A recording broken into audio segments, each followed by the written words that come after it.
acronym, is a faith-based NGO associated with the United Nations Department of Public Information, as well as has ECOSOC status, so the Economic and Social Council. The UUNO tackles a variety of human rights issues. We participate in NGO committees such as the NGO Committee on Rights and the Disarmament, Peace, and Security Committee. We also support children's rights and the rights to education through our Every Child is Our Child program, our project where we partner with the Queen Mothers Association in the Mayakrobo region of Ghana. This project contributes to the Millennium Development Goals with HIV/AIDS education, providing school supplies, shoes, and health care to children. We also actively support women's rights, LGBTQ rights, lesbian, gay, bisexual, transgender, queer, and so on. And we also combat climate change. We are multi-generationally minded, and the program I run specifically works to build relationships and encourage dialogue across generations. We have a wonderful internship program, and every year in April we have an intergenerational spring seminar where we address a specific human rights issue. This April we will be focusing on Indigenous rights and the environment. We have celebrated 50 years of our work at the UN, and I'm really glad to be part of continuing this dedication to international justice and a commitment to the right for a safe and dignified life. Now, here we have some fantastic young women. We have Paige and Ashley Alanick. Ashley just graduated from NYU College of Arts and Sciences, getting her bachelor's degree in anthropology in only 3 years. That's pretty amazing. Ashley has interned with the Executive VP of Talent at NBC News and has also had a great opportunity to intern with the Law and Equity Division of the New York City Supreme Court. Ashley plans to attend law school in 2014 and hopes to pursue a career as an entertainment attorney. Pretty cool stuff. Paige just graduated from Pascack, New Jersey, Hills High School in Montville, New Jersey, and along with her sister participated in Joining Young and Old, which is an amazing group of singers who perform for the elderly. This started at a very young age, definitely getting both of them involved in community service work. Paige has won the Presidential Volunteer Service Award multiple times, as well as other service awards. And Paige will be attending NYU and plans to continue her great work with Donate a Toothbrush, along with her sister and the rest of their family. So that's a little bit about us. I have plenty of questions for you all. And first, if you just want to start with telling us what Donate a Toothbrush is. Go. I'd just like to start off by saying that I'm very grateful to the Friendship Ambassadors Foundation and Mr. Skirata for inviting me and my sister Ashley to speak to you today about something that we feel very strongly about, being oral health.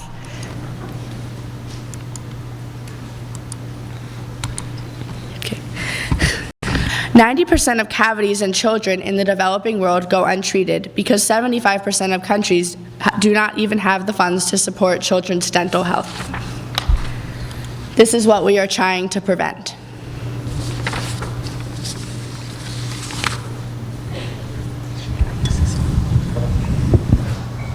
Worldwide, there is a lack of education about oral health.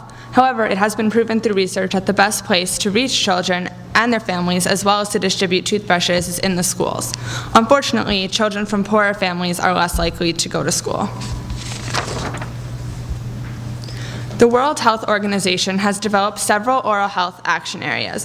Through their research, they have determined that there are many risks to oral health. For example, poor diet and nutrition. Adopting a Western diet consisting of sugary drinks instead of water can lead to many oral diseases. Also, fluoride, the mineral that helps prevent cavities, is severely lacking in the water supply of many countries. Finally, HIV and AIDS contribute to oral health problems. It has been proven, however, on a more positive note, that in countries that have decreased their overall use of tobacco, there are less oral diseases. Our organization, Donate a Toothbrush, was founded in 2011 to distribute toothbrushes to needy children and adults worldwide. Through our research, we discovered that simply brushing away food particles is the most effective way to prevent oral diseases. Toothpaste is not necessary. Over the past 2 years, we have collected and distributed more than 68,000 toothbrushes in over 20 countries. These images represent some of the many children and adults who have been positively impacted by donated toothbrush. You've each been given a toothbrush inscribed with the question, "What will a single toothbrush inspire you to do?" We hope that this toothbrush will help you to think differently about oral health and its impact in your community and country. We would love to hear what you're inspired to do. Please feel free to contact us at any time. Thank you.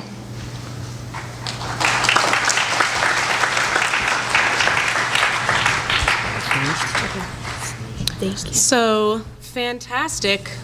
I love learning new things. So I'm going to be asking a couple of questions. We don't have that much time, so we'll have to be brief, but still.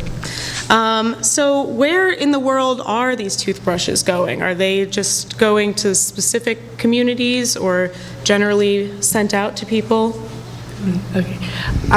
Well, we have maintained a really great partnership with a dentist in charge of World Dental Relief, which is an organization based in Oklahoma, and they focus on sending dental missions to over 60 countries throughout the world. And we send these toothbrushes to them, and then they send them wherever they think it's most necessary. And these, the lines for these missions and the controls that they do, they go stretch for miles and hundreds of people. So it's really anyone in the community that goes to get their teeth checked. That's fantastic. So what are ways that we as youth can get more involved with your organization? Like, should I give you back the toothbrush you just gave me, or do we send you something, or how does that work? How does that process work? So you can get involved in a bunch of different ways, starting a toothbrush drive in your community through a religious organization or a school, or really anything. Or also our website, donatedtoothbrush.com, gives you the website, the address that you can send the toothbrushes to, and really we appreciate any donation of any size. So for the people, not everyone is necessarily from the United States, so how can the people donate who maybe don't live here so they don't have to mail it to New Jersey? Are there other ways that they can participate, or is that the best way? Well, collecting toothbrushes, even in your community, wherever you're from, is a great way to start, even if you don't send them anywhere. Giving them to people who really need them is just as good. That's great. And maybe if you could tell us if you guys if you young ladies ran into any obstacles when you were trying to get this foundation started, or any kind of setbacks that you had, and then also the example of how you overcame that and were able to continue to pursue this work. Well, I wouldn't really call it a setback, but just in the beginning, having an idea is wonderful, but then trying to put it into action is a little bit more difficult. But I created a website with the help of my dad, and we reached out to dentists in our area, and then later on in the New York area through letter writing. We made phone calls to anyone and anyone that we could, and just asking and really getting the word out. This organization, if anything, has taught me a lot about networking, and because of these little things, we've both been able to make a really huge difference. So. That's so great. I'm so proud of both of you. It's really great to see youth who, it clearly was a lot of work, but it's really great to see that you guys were able to take what you wanted to do and just turn it into something as wonderful as this that is very easy for all of us to participate in. So thank you both so much. Thank you. Thank you.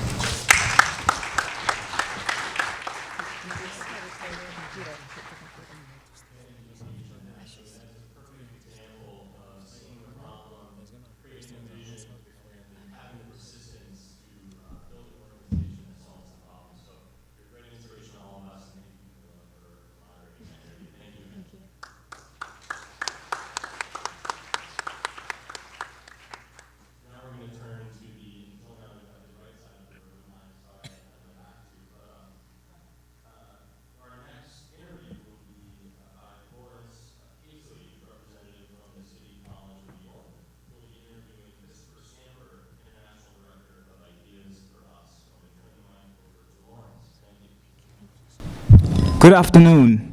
How are you guys doing? Good. Wow. My name is Lawrence Hazley, and I'm a youth representative from the City College of New York, Mission to United Nations. And basically what we do is we promote the work of the UN on campus through panel discussions, special events such as leaders from the UN coming, or NGOs coming to the school to talk about what they're doing that aid people around the world. And what we want to do, what I want to do, and the rest of our directors, is to see what can we do, how can we utilize what students are learning on campus? How can they effectively put to use what they're using in the classroom in the global sphere? So people who are in engineering, what can they do to help people who have problems, infrastructure problems in developing countries? People who are studying policy, how can they promote ideas that can be implemented in countries that need to develop their government, and so on. So I'd like to introduce Christopher Stamper. He's a 21-year-old senior from the University of Miami, studying international relations, economics, and geospatial technology. And from the age of 15, Chris has been very active working with the Millennium Institute in Washington, D.C., most notably on research for the United Nations Environmental Program, Green Economy Report. And in college, he has led youth mobilization efforts for IAA-ST Rio Plus 20 initiative. He is now the international director for the youth-led Global Environmental Movement, Intellectual Decisions on Environmental Awareness Solutions, also known as IDEAS. Chris. Thank you. Thank you, everyone. I hope you're doing well and enjoying the program so far. And a special thank you to Patrick and Clavissus for inviting me to speak here today. So I suppose I should just introduce IDEAS a little bit and talk about the work that I'm doing right now. Just about a year and a half ago, I started with this organization called IDEAS for Us, and I came on as the international director. What was sort of special about this for me was that they didn't have an international director spot at the time. I had been introduced through some mutual friends to the kids who had started the organization, started hanging out with them, and realized that they sort of had this great potential for expanding around the world because of the unique model that they had developed within their organization, but didn't really have anybody to lead that charge. So once I got to know them a little bit better and we were familiar with one another's work, I proposed to them that I take on this position as the international director and sort of help them in this expansion, which has been a really great experience so far.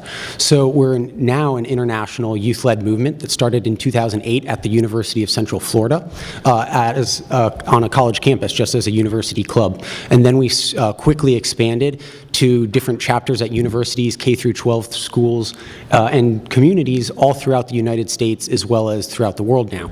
And we're focusing on empowering, educating, and engaging young students as well as community members on local environmental issues. Thank you. So it seems today that a major topic of today is not waiting to reach adulthood, to actually act now. Sam Vagar, who spoke earlier, was very active and really wanted to emphasize that if you have an idea, if you want to move something forward, you have an idea to implement to change something for the better, don't wait till you get older. You can implement it now, and there's opportunities. So what really motivated you from like the age of 15 to get involved in governments and programs that help change society for the better? So I actually had no idea that I would sort of be in this position now. When I was in high school, I started doing some work with Model United Nations just in my high school program and was really interested in that, but mainly focused on economics. When I went up to the Millennium Institute in Washington, D.C., I was working with someone named Dr. Hans Herren, who's a very close friend and mentor of mine, who is a famous agronomist and really got me interested in agriculture and food policy. So I started down that route, and that's what sort of got me into the environmental movement itself. Once I started working with him and on some projects for Rio, I sort of started reaching out to these other youth groups who I had really never been familiar with or had done work with before, and was just so amazed to see what other kids my age were doing. It was always very hard for me to find other people that were sort of interested in the same things and sort of dedicating themselves to it in the way I wanted to. So once I did, I really sort of grabbed onto that organization and made it a really close part of my life. And then yeah, that was sort of the motivation to really help one another keep working towards these issues. Great. So I want to know, like, Does anybody in the room have an idea they want to implement, but are not really sure how to get there, how to begin, how to start? Can you raise your hand? Right, so I was wondering, Chris, could you give us an idea of, if you have a great idea, something that you feel that can make a difference, what next steps would you take? What would be your next steps to actually get your idea off the ground and get people to help, get other youth that maybe be interested in the same idea you have to get things moving? The first part is to just immerse yourself in it. It's got to be something that you're absolutely in love with and passionate about, and something that you're willing to stay up all night doing all the time is just this ceaseless pursuit for you.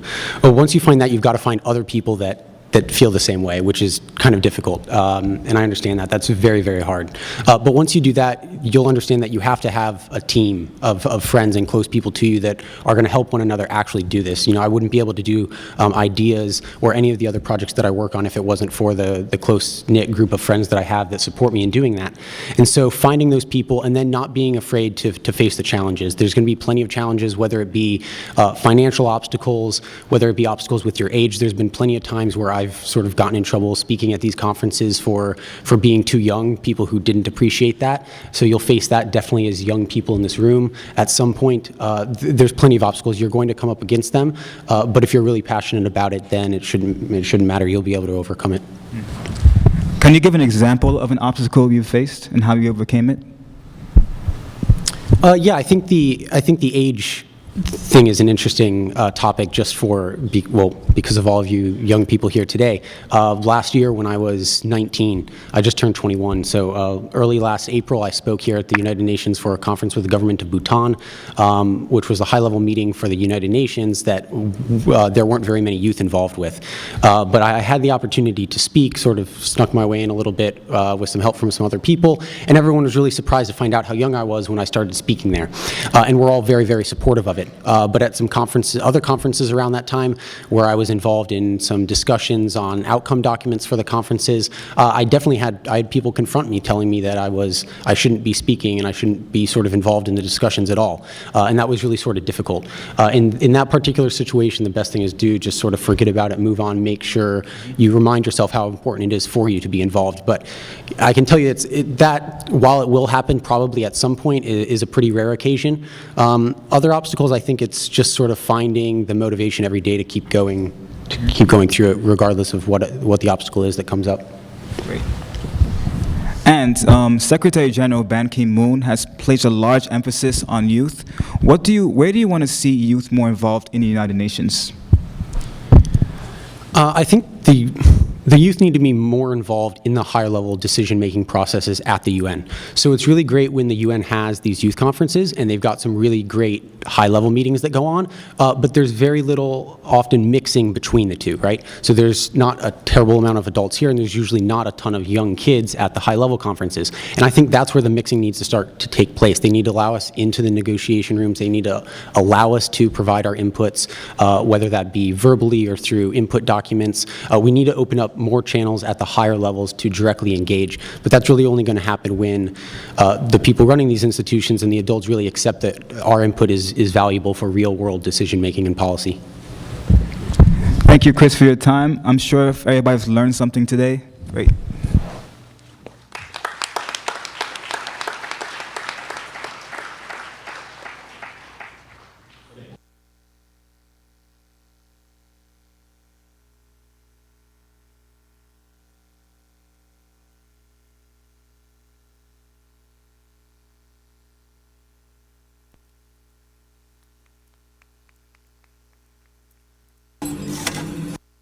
जहाँ पहुँचते ही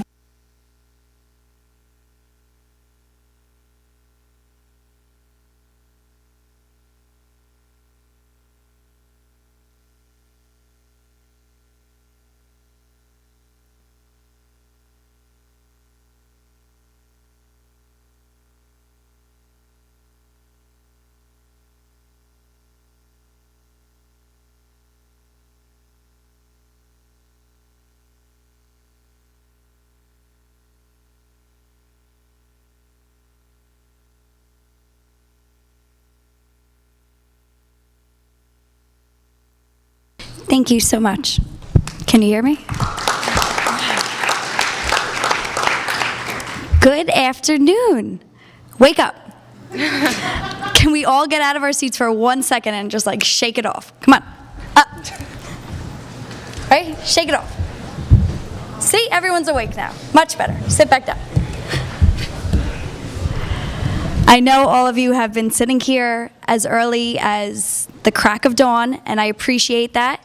One theme of this entire day, as well as this week, I think we should all be proud of, is that we are all youth. And by being in this room here together, each one of us is already taking a step towards our future by making ourselves stand out from the other youth in our generation. Agree? Disagree? Agree. Awesome. On the ageism, I just want to say that I am extremely proud of how young everybody in this room is. It really stands us apart from most of the youth that I encounter day to day. I am here today to represent the Institute of Global Understanding, which is based out of Monmouth University in New Jersey. So I'm a Jersey girl. And what my NGO does is we promote global awareness and diversity, and where that might sound very simple, there are some communities who do not have the freedom to do so.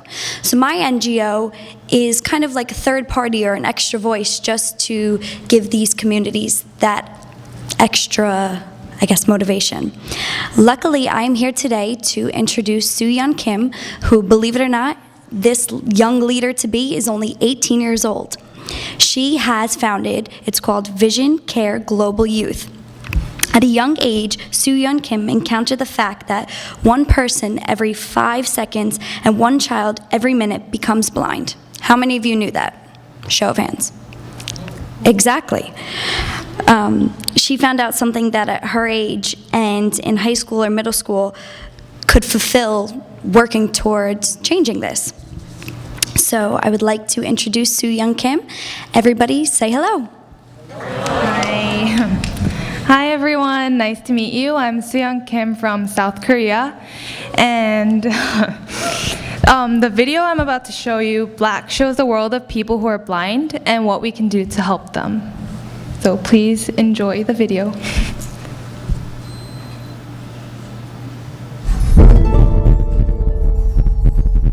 ये कहानी है मेरी और मेरे teacher की, बची कुची मिट्टी से बनाए गए उन दो इंसानों की जिन्होंने अपनी तकदीर से जंग लड़ी और नामुमकिन को मुमकिन कर दिखाया। मेरी इस कहानी की दुनिया ही कुछ अलग है, जहाँ पहुँचते ही आवाज दम तोड़ देती है और रोशनी आंखें मूंद लेती है। ये मेरी दुनिया है, जहाँ कुछ दिखाई नहीं देता। अगर एक ही शब्द में बयां करूं तो मेरी इस कहानी का नाम है black.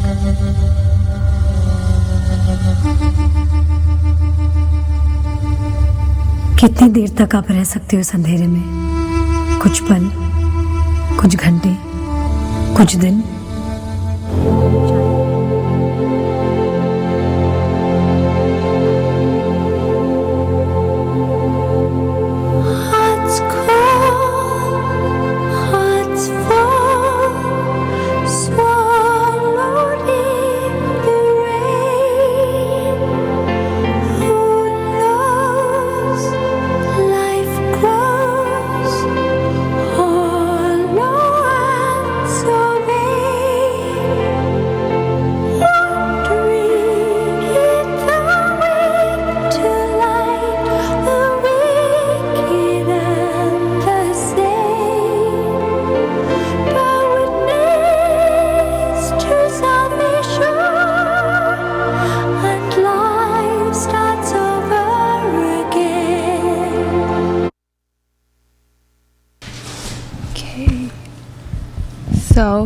Okay.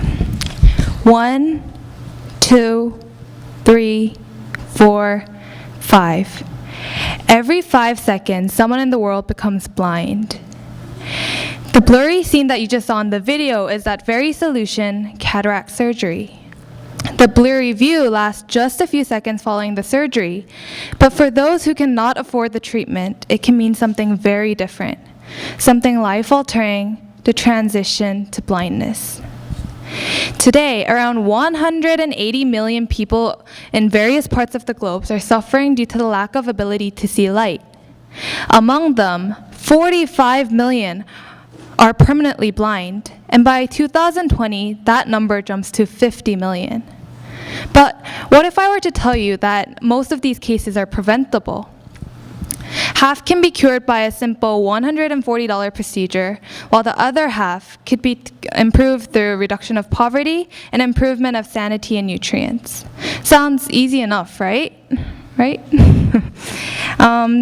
So one organization that I made after encountering such a shocking fact that deals with this issue is Vision Care Global Youth, a teenage organization promoting people's participation to help prevent blindness around the world.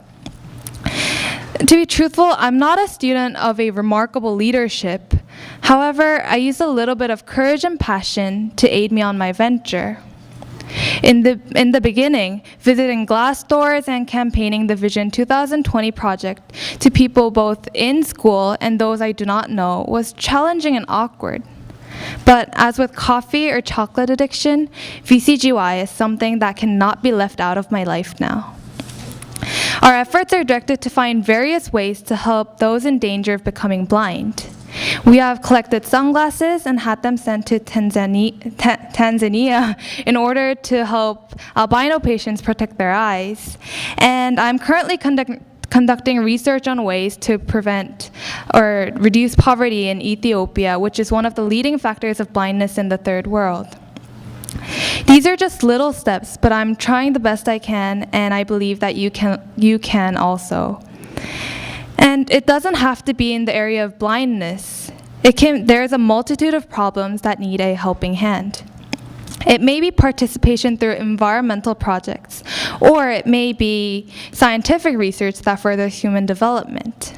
Perhaps it may be a project that raises funds through enlightening people on various issues, or it may be passing on your knowledge by teaching children in families with low income and low education level. Nice cars, big houses, and pretty clothes should not be the only things that we strive for they in the end are just material goods. We can live without them, but we cannot live without other people. We, as intelligent and rational beings, should not close our eyes to those in less than ideal situations. Think about the problems that our world has and the Millennium Development Goals to be fulfilled until 2015 and after that, for 5 to 10 minutes daily, or even once a week or once a month. Then, find something that the world leaders cannot fulfill by themselves, which they want other people to become involved in and act upon, and communicate, connect, and act. Thank you for listening, and if you would like to get involved, please feel free to come talk to me anytime during the conference. Thank you.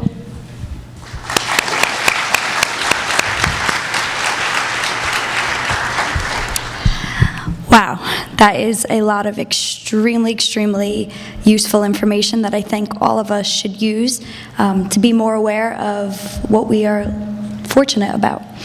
What is one piece of advice you can give to all the youth in the room to become more active in something like this that they're passionate about?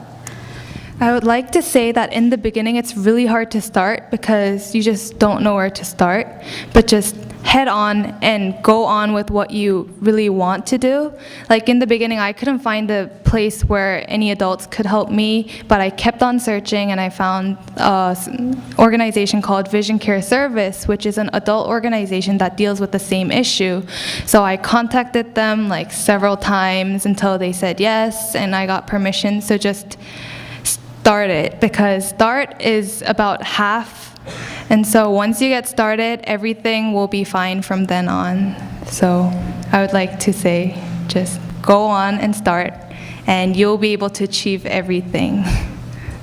Wow, I couldn't agree more. So I think all of you heard that. That means start it. So find your passion and walk out the door and just go start an NGO. All right, thank you for that. Both Sue, Kim, and Alexandra, thank you, Sweden, for helping the world see a little bit better. Thank you very much.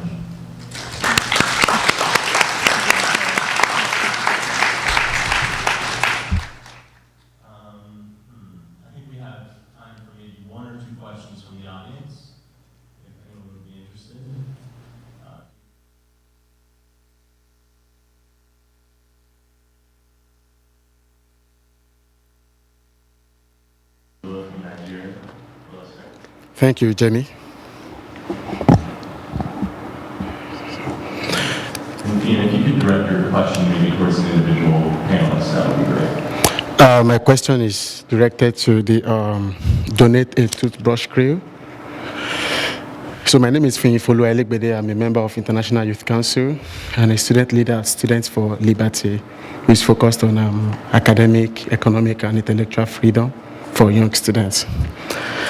Do you, looking at the economic implication of your noble and very important effort, do you think your effort could pose a threat to local entrepreneurs in those regions where you distribute the toothbrushes? And my second question, I'm coming from an economic angle. My second question, how do you manage certain inherent culture of waste from which is derivable from free things? Thank you. So if I could maybe restate the question for you guys. First of all, do you work with any local groups to distribute the toothbrushes? And then two, do you maybe do any recycling, or is there an issue with waste of the toothbrushes? Okay, do the first one. So the organization that we work closely with to distribute the toothbrushes is World Dental Relief. It's headed up by Dr. Ron Lamb. And basically what we do is any toothbrushes that are sent to us here in New Jersey, we send to him in Oklahoma, and he works to send them with any of the missions that are going out to any country. So that's basically how we get them from point A to point B. And in regards to your second question, each toothbrush, in many cases, they're used by multiple people in a single family or a community in order to use it as much as it can be before it stops being effective. However, they do last for quite a while, so they're not going to waste.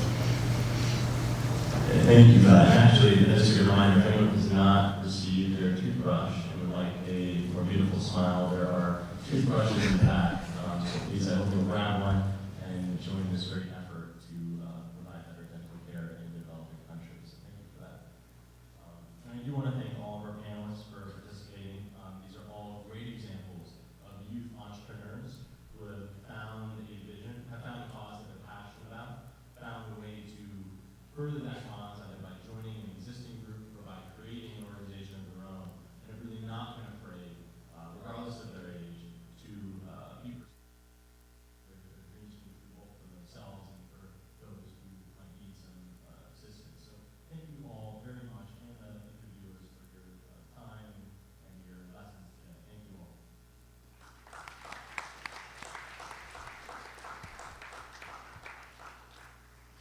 So I think now we'll take just a few minutes to switch panels. As this panel leaves, I'm going to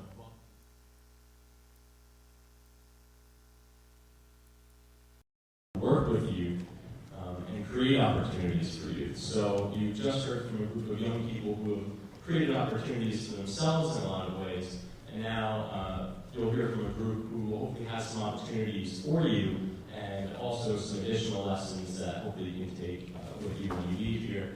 And I have the distinguished honor for another year to introduce a longtime friend of Friendship Ambassadors Foundation, of IYC, the Youth Assembly, a man who knows the UN possibly better than anyone else who I've met at least, and the current founder and chairman of the Global Partnerships Forum, Amir Tassal. Thank you, Amir.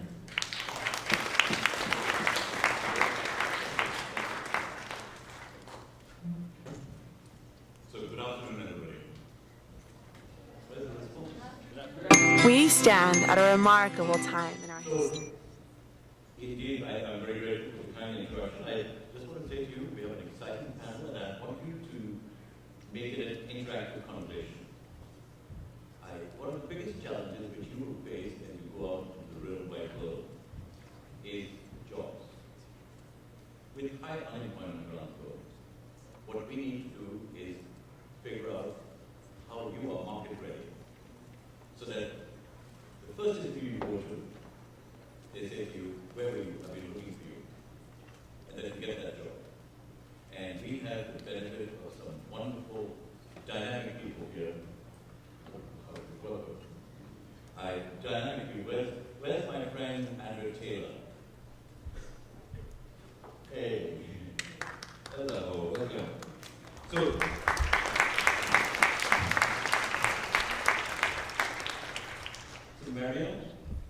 Marielle works with a wonderful organization called the Education for Employment Foundation, which was set up by a very good friend, Ron Bruder, who's a dynamic leader in the private sector, made huge sums of money, and then felt it was very important that he give it in the path of sustainability. So he created the foundation after 9/11 called the Education for Employment Foundation. And you will hear from Maria all the wonderful things they do. Next person, Najib Kassan.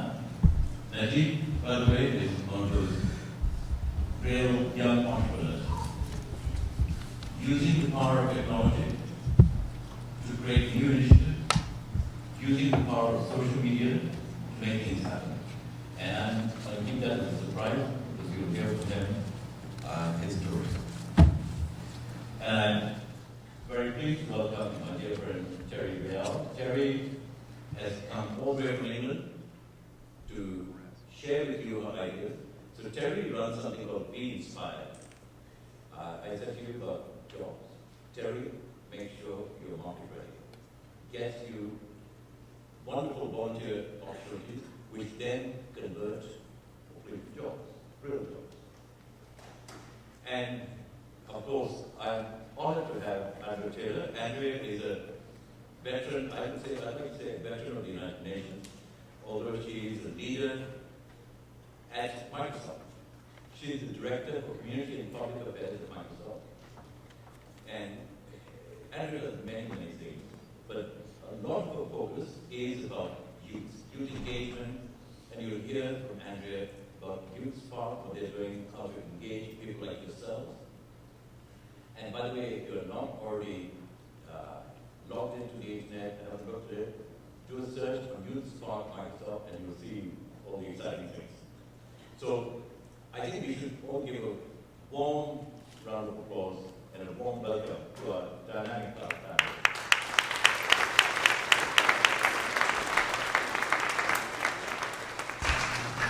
So we have a little bit of time on our hands to hear from our experts, and at the same time, I want you to ask questions. I want you to learn from our distinguished experts, and then be able to hopefully take away something concrete where you say, I've made impact.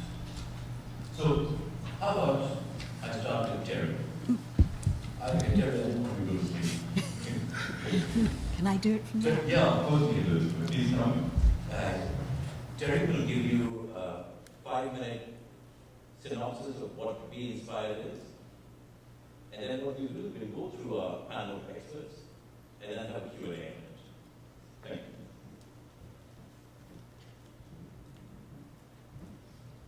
Thank you very much. It's a great honour to be here, and I'm one of those people that Claire referred to earlier as coming from Northern Ireland. And my first job was during the peak of the Troubles in the 1970s, so I've been working in the service of youth for 35 years. In 2006, I set up a charity called Be Inspired, and the charity has very simple objectives. We believe that young people can change the world through volunteering, pure and simple.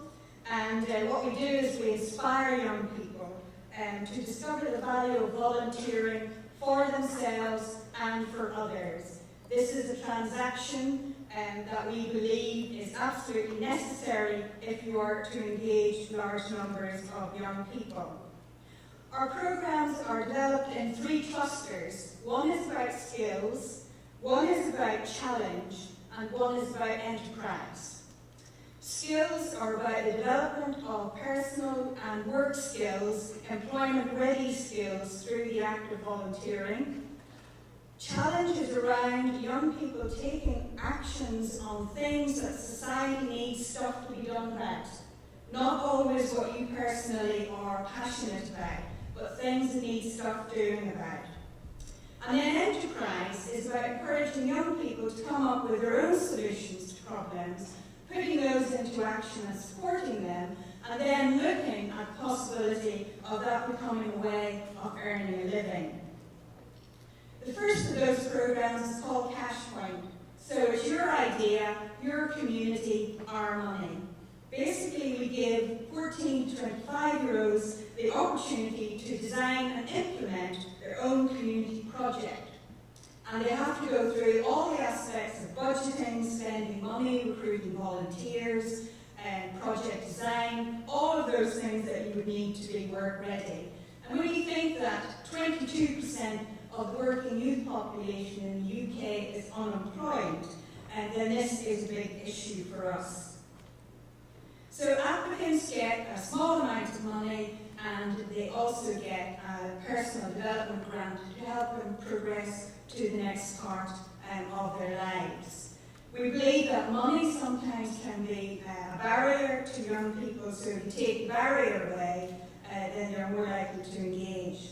We also supplement that programme by taking those projects that could go to scale or could become a social enterprise and investing in them with a bigger amount of money to make them happen. And the reason that I'm sharing these programs with you is because I believe they can work anywhere in the world if they are made culturally specific. The next thing is a thing called Igniter, which is a crowdfunding platform for young people who want to do good. This means I don't have to go find the money to give to young people, I ask the public to give it to young people. So this platform actually allows a young person to say, this is what we want to do, this is how we want to do it, and this is how much money I need to do it, and you just get on with it. Team V is our challenge program. Young people come to us to be trained as leaders. This is the one where they act on big social problems like food poverty, loneliness among our elderly citizens, the literacy levels among our primary school students, and so on. And they stay with us for 9 months, and they undertake 3 big challenges, and they have to bring their own passions to bear on how they will implement their action to contribute to the outcomes on that. As an example, 41 young people were challenged to put new food supplies into the food pantries, which are growing and growing in the UK every month. And those 41 young people, in the space of 6 weeks, put 22,000 new food items into the supply chain of charities who feed the homeless. The Inspire Talent is a full-time volunteering programme for young people who are furthest from the labour market. So these are the young people who are not used to getting out of bed in the morning to turn up somewhere at a particular time. Those young people who have an offending background, who have been in the public care system for many years, who have been thrown out of school. And what we do here is we help them to uncover their passion, and we focus on what they're good at, not what they do wrong. They spend full-time, 24 weeks working in public services with support. They get qualifications that they couldn't possibly get in school, and they are helped to progress on to work. 91% of the young people who finish that programme end up in a job, an apprenticeship, a traineeship, or back in full-time education. I'm sure you've heard of pop-up shops, and pop-up for a cause, and pop-up this, that, and the other. Well, we have taken the idea to train young people in retail by being volunteers in retail outlets. The cause of the shop has to have a social purpose, and young people learn every single aspect of how to run a business.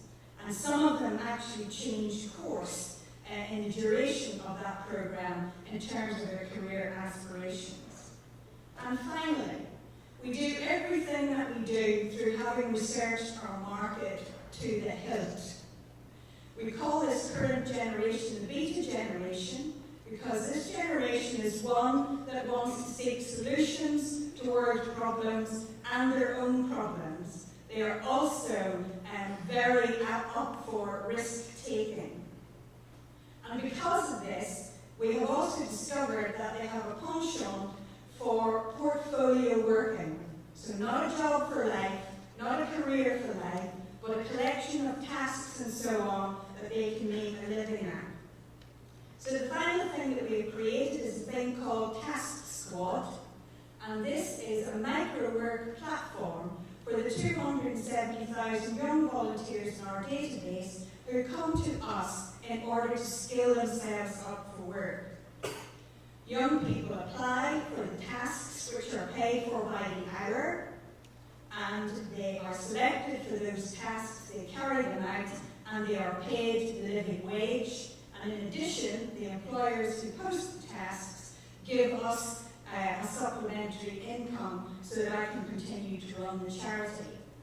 And what's really great about this is that young people can engage as much or as little as they like with this particular project.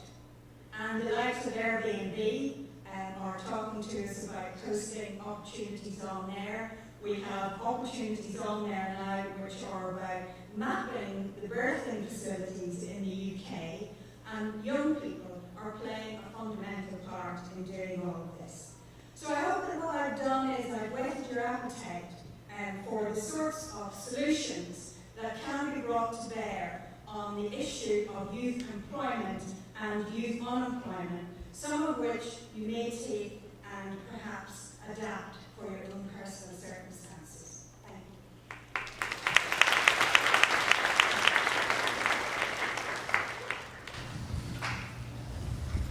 you. Terry, thank you so much.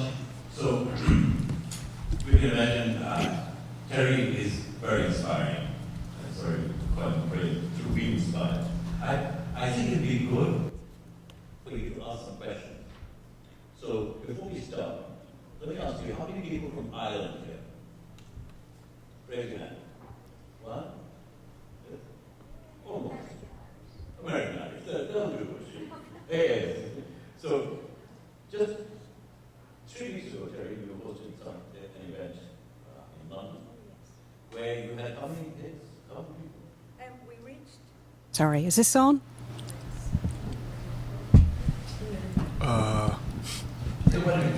I'll come to you. I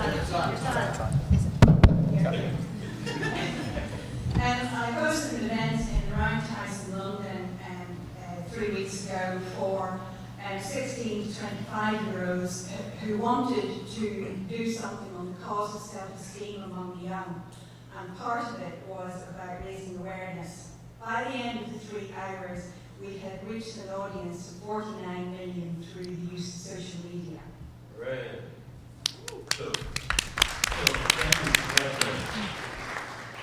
So questions. Can we ask Terry, how can we become a volunteer? How can we get engaged? The task initiative is also very exciting. Who's going to go first? Please. Please announce yourself. Yeah, but. Don't ask hard questions. Don't ask hard questions. Keep them easy. Hello. Hello. All right. So, I'm Camila, and my question is, do you have any mini workshops that you do, or access to any sort of workshops or agendas that you have that you utilize? Just for example, if someone was thinking about, oh, how do I go about recruiting, budgeting, or you said a long period of time, but are there any short versions that could be utilized or that you facilitate? Yes, we do. For example, on the Team V program, we bring all the young leaders together. Sometimes it's very important for young people to feel as though they're part of something bigger and to lean on each other and support each other. So we take them through workshops on budgeting, project management. We draw out relationship style. We draw out what their passions are, and so on. So it is a big part of what we do, but more to the point, we train young people up to do that as well, so that they become the ambassadors for people being social innovators. Actually, I'm going to make an announcement. There is actually a meeting taking place in conference room E, upstairs, actually. Those of you who are participating in that is the NGO DPI network and chat with youth representatives. So please go ahead. It's just upstairs, conference room E. If you ask for that first. So it's a half-an-hour meeting for 35. Other questions?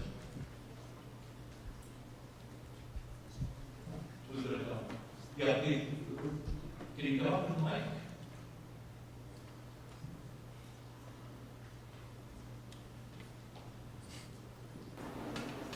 Good to spread a little bit.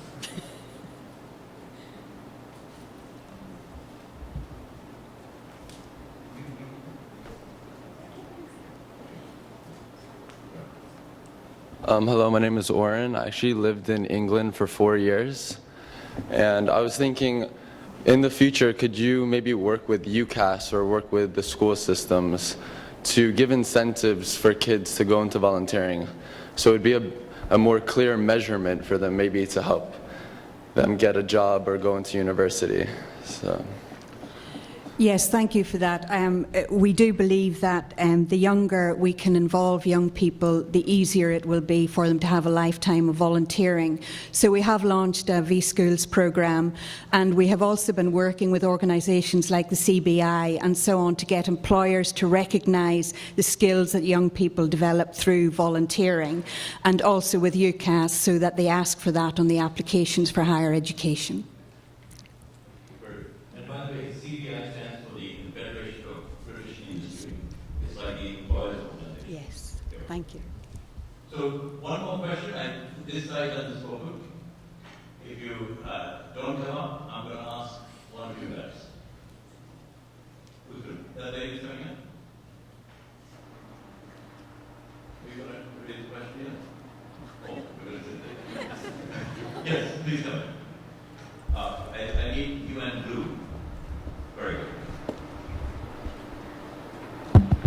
Hi, my name is Lauren Wedekins. I have a question about involvement internationally. So I looked at the website of your company and it's great. It has a lot of really great existing initiatives. But I was wondering how you would encourage people internationally outside of the UK to get involved. We do quite a lot across social media because there are no borders with social media, which is brilliant. But because my organisation is only 7 years old, we haven't really developed an international arm. So I'm always looking for international opportunities to bring in. So for example, Do Something, I'm sure some of you have heard of that in the US. We brought that across to England. So we now have Do Something UK, which is brilliant. So what I'm looking for are partnerships in other countries and with other people so that we can start formulating those relationships that will deliver new opportunities for young people internationally. So if you want to talk, please come and see me. Already a partnership in development. So, young man, please. Hello, my name is Shah from Singapore.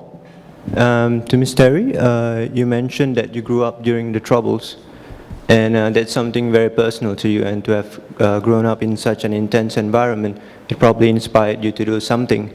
And to the youth here who might not have gone through such situations, what advice could you give us so that we can have something very personal to pursue on? That's a most excellent question.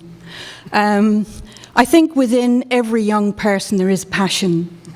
And that passion is around the person that you are and the personal experiences that you have.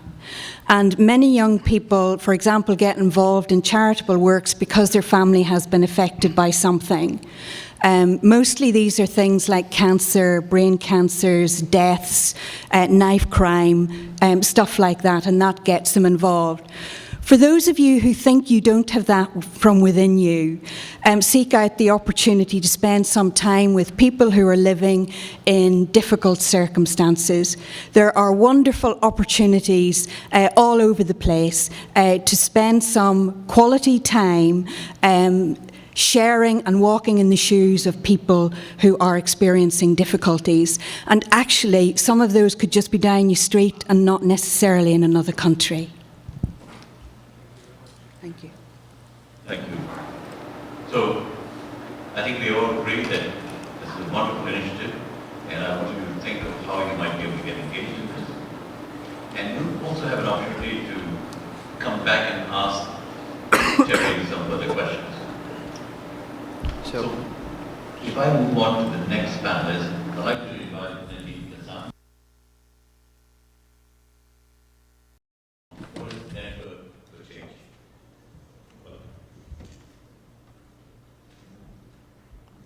Thank you very much. It's an honor to be here and a difficult act to follow. My name is Nadine Kazan. I'm the founder and executive director of a nonprofit called Networks for Change. I'll tell you a little bit about the work we're doing in a few minutes, but first I want to kind of reflect on why it has somebody like me on this panel sitting here today. I don't have the experience that other people on the panel have simply because I don't have the years. But what I've, over the last 10 years especially, I've had an amazing opportunity to work in incredible parts of the world with incredible organizations, and I feel that I've learned about the power of the youth perspective. And I think it's really important that in every discussion, at every roundtable, and wherever there are stakeholders sitting, that young people are part of that conversation. So training them to be part of that conversation, giving them the knowledge, the skills, the wisdom, and also the confidence to begin acting, to be at that table, is a fantastically necessary part of every community building or change making or anything that we're doing. And it's an honor to hear about the other work that's being done. There is hard out there in the world today for our generation, and I think that's not a surprise to any of you. The economy's tough, people are working longer, they're staying in positions, there's less opportunities. So one of the big challenges is finding opportunities, finding a space to make change, finding employment or volunteering. And with the rise of the internet, you've seen Facebook and Twitter and all these things, but you haven't seen a dedicated space for social change. And so Networks for Change is working to address that problem. So in September, which is coming up pretty soon, we're launching our flagship initiative. It's called Moja. If anyone here speaks Swahili, she or he will know the word Moja means one or together. And that's exactly what Networks for Change is doing. We're bringing all the actors who are involved in change into one space. Moja will have a social network, a set of integrated project management tools, but maybe most relevant for this discussion today, a space to match. And when we say match, we mean matching actors with actors, matching young people with job opportunities, young people with volunteering opportunities, social enterprises with nonprofits, nonprofits with other nonprofits. And by creating this matching space and integrating it with a social network, one that almost everybody in this room, the notion of social networking, which almost everyone in this room through Facebook or Twitter or whatever it is very comfortable with. What we're doing is we're actually bringing a space, a platform, a marketplace for jobs, volunteering opportunities, and for social change in general to your laptops, iPads, instead of moving device here. And I think it's really interesting that I'm following Terry because we're basically taking many of the things that Terry's doing and providing them to everybody, through a digital space. No longer, our goal starting in September is no longer will you need to look at Twitter or Facebook to be in the social network for change. You can look at Moja. And, our hope is that, and our mission is that if you want to find a job or a volunteer opportunity in the social change sector, you only have to go to one place. So we're partnering with the Terrys of this world and with all these other organizations, nonprofits, businesses, international organizations like the UN, etc., to bring these ideas to one space. And I think our goal is to take that border freeness and facilitate conversation, a place of learning, and also a place for all of you to find the opportunities that you all want and deserve. So I could speak for a long time, but I think I prefer to hear what you have to say and the questions that you'll raise because of this. Thank you.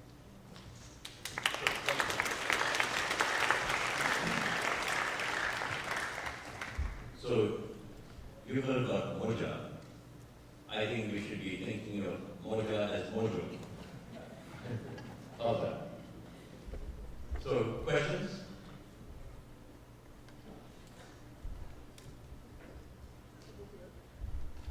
Yeah, please.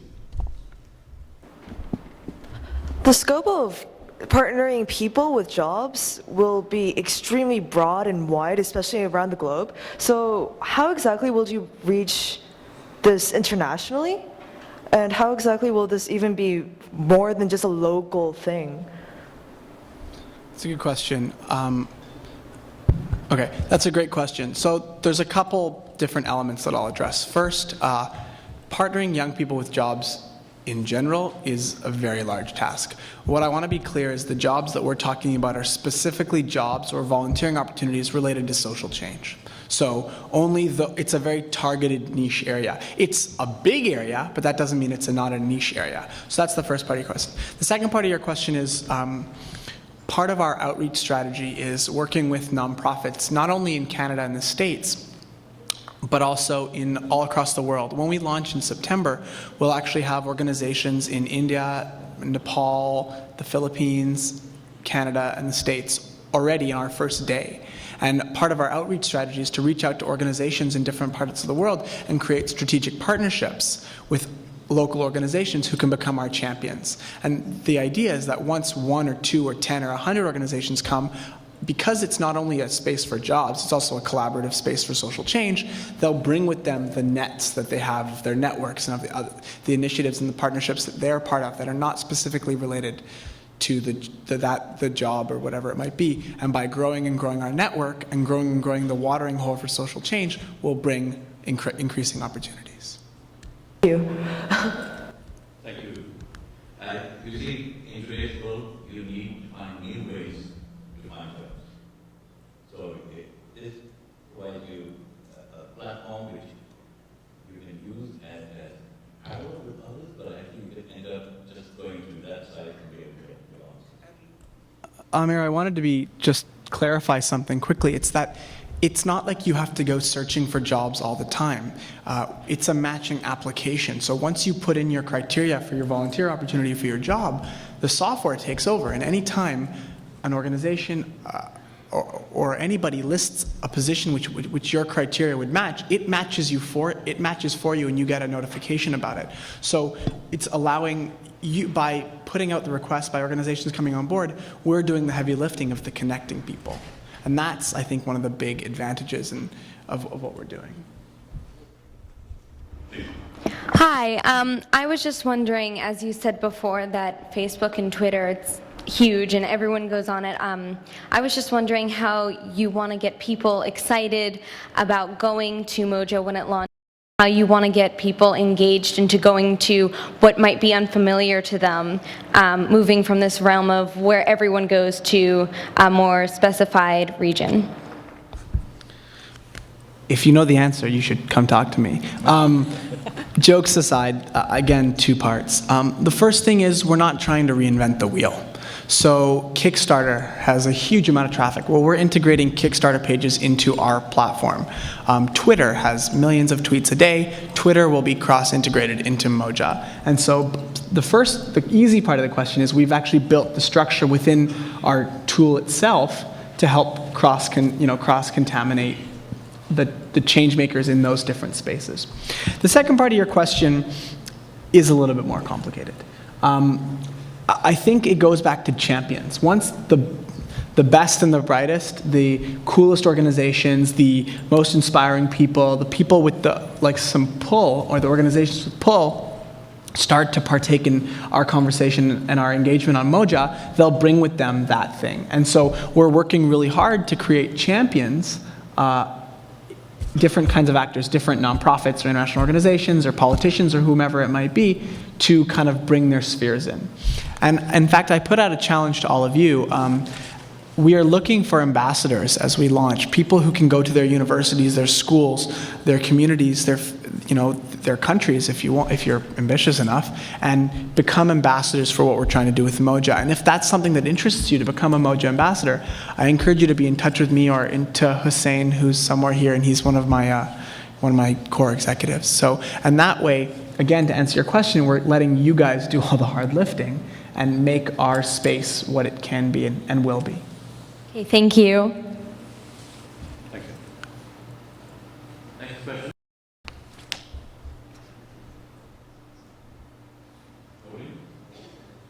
So one of the interesting initiative, kind of outcome of this challenge is that how do you touch the people who are unconnected? And that's where I would say to you, that's where people like yourselves come. Where once you are part of that kind of a capital, you then figure out downstream how you can connect the unconnected. So thank you, Najib. As I said before, you have an opportunity to have dialogue one more time before we close, and then Najib will be here, so you'll be able to talk to him. Now I'm privileged and honored to invite my dear friend Andrea Taylor. Andrea Taylor has many firsts to her name. She has been a huge supporter of the United Nations. She is passionate to a fault. She believes in what you people are committed to. And I'll tell you a little story. Andrea Taylor was there for the first march on Washington and was there for the 50th anniversary last week. And I'm so thrilled. I'm actually honored to be close to Andrea. Welcome.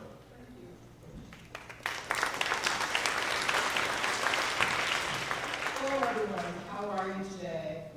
It's great to be here. I had an opportunity to participate last year in the Youth Assembly, and I was invigorated and inspired by it, as I always am, with young people. It's really heartening to see all of you here and interested and excited about what you can do and how you can change the world.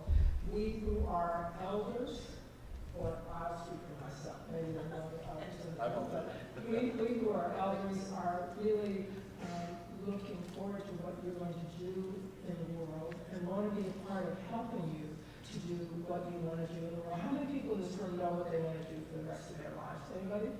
One person, two. I don't see many people. So you've got a palette that's wide open to you, and there's so many opportunities, and there's so many changes occurring in the world right now that it's really your time to think about what you want to do, how you want to do it, where you want to do it, who you want to impact. And so here representing Microsoft, I'm happy to tell you a little bit about the work that we are doing with young people around the world. We're investing in the future of youth.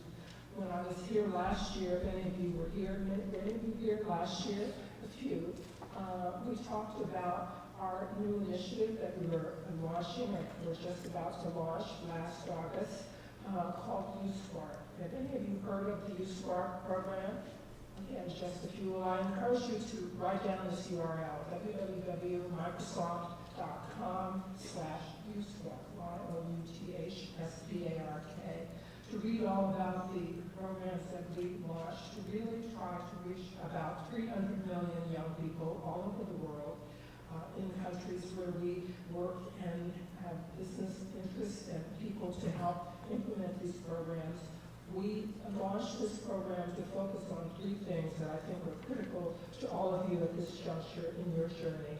We're interested in promoting education and providing education opportunities for young people. wherever they may be. We're interested in employment and jobs, which is a lot of what we've been talking about here. And we know that this is a very challenging time in the global economy for employment.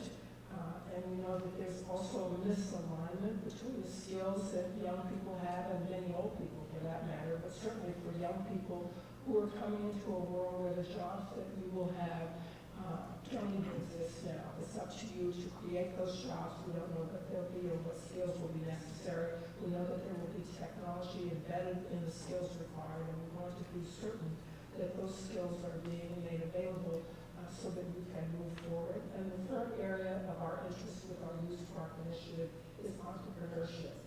And that again speaks to the fact that we need about 600 million new jobs in the world going forward over the next 2 or 3 decades. Again, the jobs don't exist, and we need to have people who have the imagination, the creativity, and courage to strike out with new ideas and really change the world. If I would just personalize a little bit this narrative before I go into some of the details of the programs that we're offering, as Amir mentioned, I was indeed a high school student about the age of many of you 50 years ago when the March on Washington for Jobs and Freedom, and I could underscore on jobs and freedom, 2 issues that are still very relevant today. We might say jobs and justice. So whatever continent, whatever country, wherever you are from, whatever is happening in your surroundings, there probably is a need for a continued focus on jobs and justice. But for me, that hot, muggy day, August 28th of 1963, when we got on the bus from the community that I was living in at that time in West Virginia, a state on the border, southern state on the border in this country. We had to get on the bus the night before to drive to Washington, D.C. We had to drive nonstop. We had to pack chicken and biscuits and other food because during that time, hotels would not allow people of color to stop and spend the night. So we got on the bus. We went to the march. We arrived in the morning, not knowing what to expect. There was a lot of discussion about whether young people should even be allowed to attend. We were encouraged not to bring anyone under 14 because if you recall your history from 1963, there were dogs and bombings and hoses and a lot of real violence potentially. It turned out to be one of the most peaceful, placid days and marches of our time. And we got there and we were inspired and energized by all the young and old people, black and white, from every strata in society who came there that day to demonstrate their support for social change that, in fact, really did transform the nation. And we heard the famous I Have a Dream speech. And out of that, I think the nation was changed, but certainly the 250,000 people who were at that event were also transformed. And I can say for my own career that it has really been a driver. It helped to define the pathway that I took. And I think you all should also think about your own personal journey and how the experiences you're having and that you will have and that you want to have and that you can create for yourself can frame and shape your journey. And you just never know. I ended up in a field in when I went to college and then came out of college. I was a journalist. And interestingly enough, I'm sure some of you have been hearing the discussion in the news this week about 2 of our major newspapers in the country that have been bought for much less than they were paid for some time ago. One of them was the Boston Globe. The other is the Washington Post. And these are industries that have been so impacted by changes in media and the way digital media and communication is occurring that it's not, they're not really viable businesses at the moment. But it's interesting to see that one of them has been purchased by an internet entrepreneur, and they'll probably come up with a new solution and create new opportunities. I happen to actually have had my first job at the Boston Globe. I'm glad that I'm now with philanthropy because I would definitely be out of a job since they haven't really been functioning. So I encourage you again to think about the opportunities that you have and think about how important it is to make the most of every experience that you do have, but be prepared to make change. And in order to do that, I want to just segue into the 3 areas that Microsoft is focusing on, which is education, again, employment and entrepreneurship. And we're focusing on those things because we know that training is critical and skills development, particularly with a focus on technology and engineering, STEM, science, technology, engineering, and math, and being prepared for the opportunities that will come your way. And so the U-Spark program provides educational materials that are available online at no charge. There are programs where you can have the ability to get digital literacy skills and also to be certified so that when you appear for employment, you will have the requisite skills that are necessary. In terms of employment, we are again focusing on helping to train so that there will be a close alignment between the skills that are needed and the skills that you have. So, because one of the things that we see right now in this country in particular, which is where I do focus in my work, is that there are jobs available. Microsoft actually has right now today 3,000 job openings that require a Bachelor of Science degree in computers or science or other related fields. We've had those 2,000 openings for the last 3 or 4 years. We cannot fill them with employees because the young people coming out of college right now in this country don't seem to have those skills. So we have developed programs to try to address that. There are many young people, for example, who could be doing these jobs, but they haven't had the training starting as early as high school. And so we started a program called Technology Education and Literacy in Schools. And one of our employees, who is a programmer, decided that he wanted to be a volunteer. We've been talking a lot about volunteering, and volunteering can be a way to find your way into the world of work. He was working as a programmer, but decided he wanted to volunteer in the Seattle schools and get involved with starting a computer science course. The schools, the public schools, many of them don't have teachers who have the requisite skills. So we organized a program. He recruited his friends who worked at Microsoft to join him as volunteers every morning between 8 and 9:30 before they went to work. And he's built up an entire teaching program in computer science that has now allowed him to switch from his day job at Microsoft as a computer programmer to become a teacher and educator. And this is a program that we are scaling now, starting this fall in 35 states to provide training and teaching in computer science for young people. There are about 20,000 young people who are taking the AP exam in computer science in this country. As an example, out of the University, about 19 million could be taking these courses and could find employment if they only knew how to get the skills. So I want to just, again, emphasize that volunteering can be a really important way to find opportunities. And it's true when you're a young person just getting started, as well as when you're a worker and you're trying to understand what pathway you might want to follow. Volunteering can be a really important way to move forward. So just quickly, I want to wrap up, but I would say that we have 3 program areas that are designed to empower young people to transform education and expand digital inclusion. There are a number of programs, some of which are online. We have a youth hub, so you can go and become a part of the U-Spark community. Again, at Microsoft.com/U-Spark, and you'll see there the array of programs that we have that are community-based and also that have been developed by our staff of educators and engineers to help you in your work. We have another portal that I would particularly call to the attention of the entrepreneurs in the room called Field for Youth. This is a micro-giving portal where you can go online and describe the project that you're trying to launch. A number of the panelists in the prior session were talking about how you get started. Often you need resources. Maybe you don't need much. You might need $300 or $400. This portal allows you to describe your need and put it out on the web so that it's available to anyone who might be interested in supporting the work that you do. And once you're vetted, you have access to that portal. We started it last year when we launched U-Spark, and we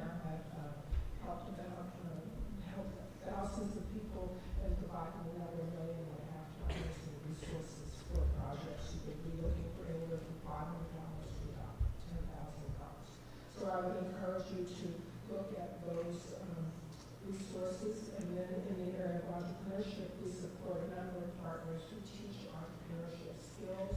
We have had, over the last year, about 25 or 30 events all over the world, in Cairo, in Singapore, in Beijing, Mexico City, New York, and Seattle, and other places where we bring together young people to come to what we call an Innovate for Good session, where we provide training on how you can get a business started. We also provide mentors. Many of our employees get involved with helping young people to develop their business ideas.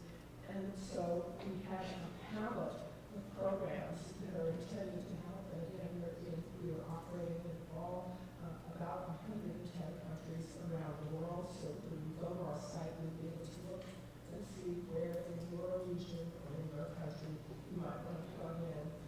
I would just close by saying a couple of things. One is I would encourage you to become involved in philanthropy.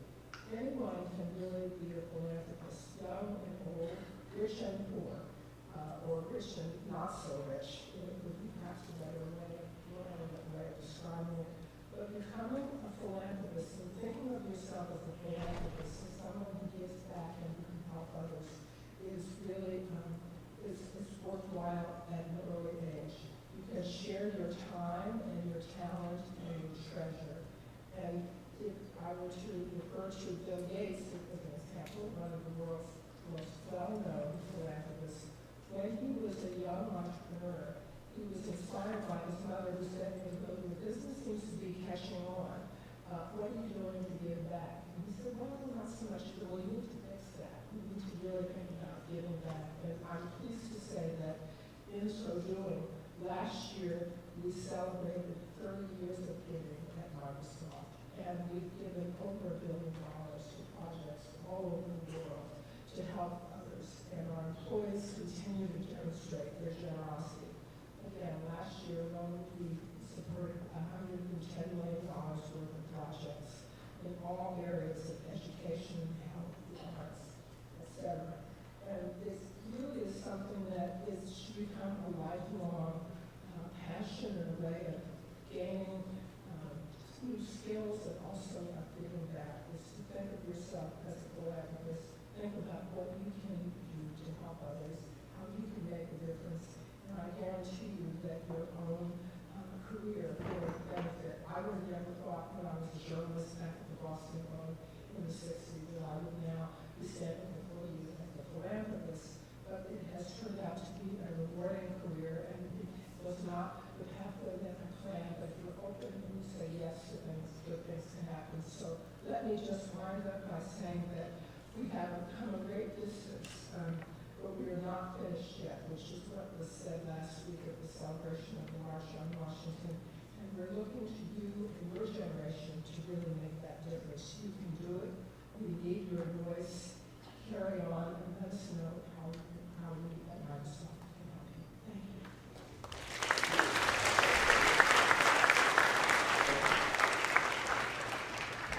Wow, so much taking. So, as Andrew said, please visit the website.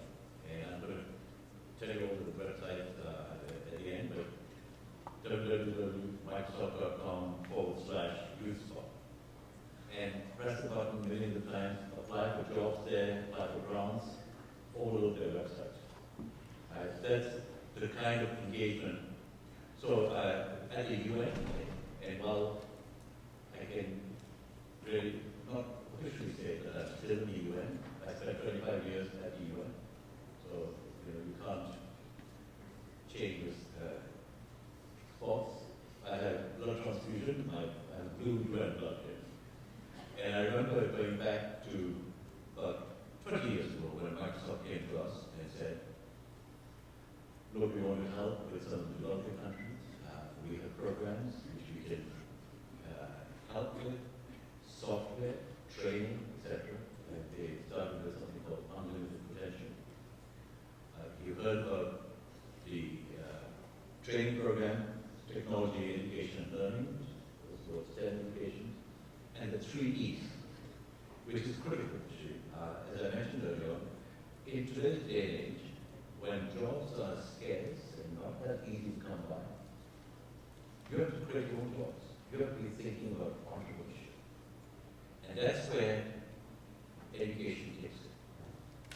And the right to education, so you are street ready, and education, employment, and compensation. So I like the three E's also. So, who would like to start first with questions? So, please introduce yourself. Hi, I'm Alex Valera from DC.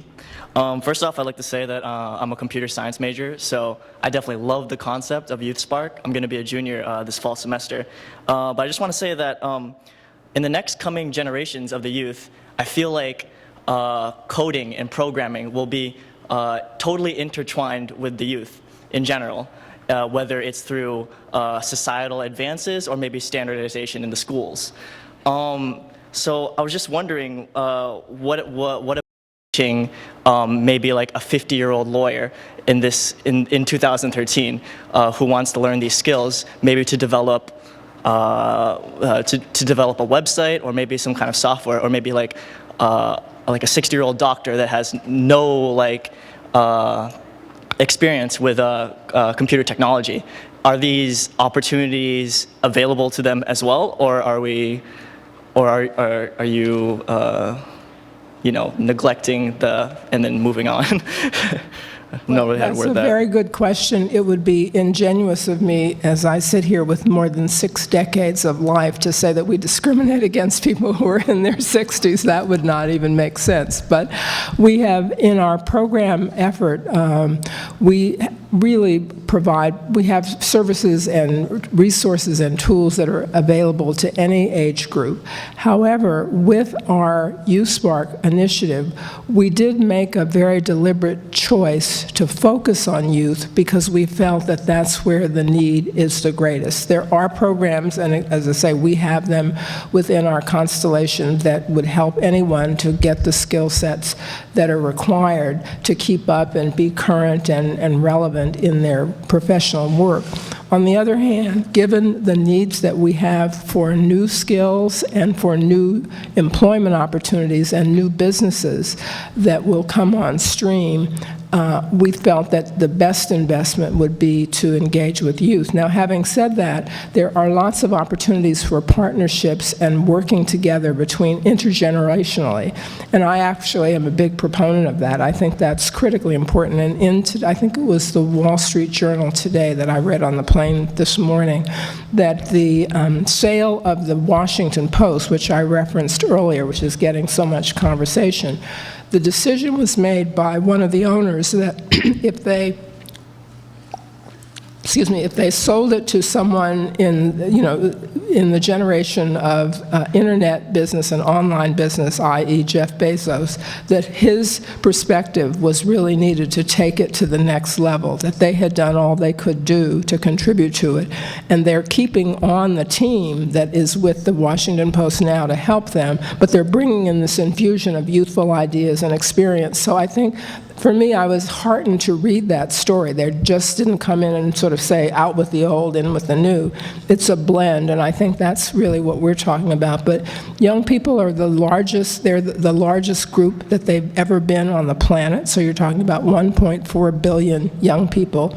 They're a force to be reckoned with, and we think that they need the help that Microsoft can offer so that you in turn can help all of the rest of us and really help to contribute to your communities and to the larger society. Thank you. Thank you.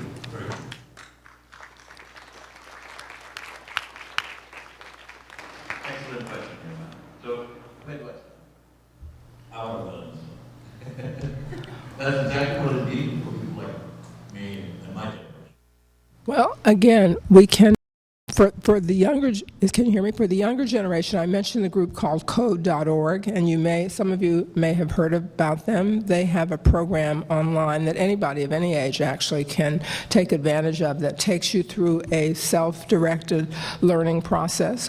We have multiple curriculum on the Microsoft Youth Spark site that will help individuals get the digital literacy skills that they need. These curriculum offerings have been developed by our highly skilled and highly trained staff.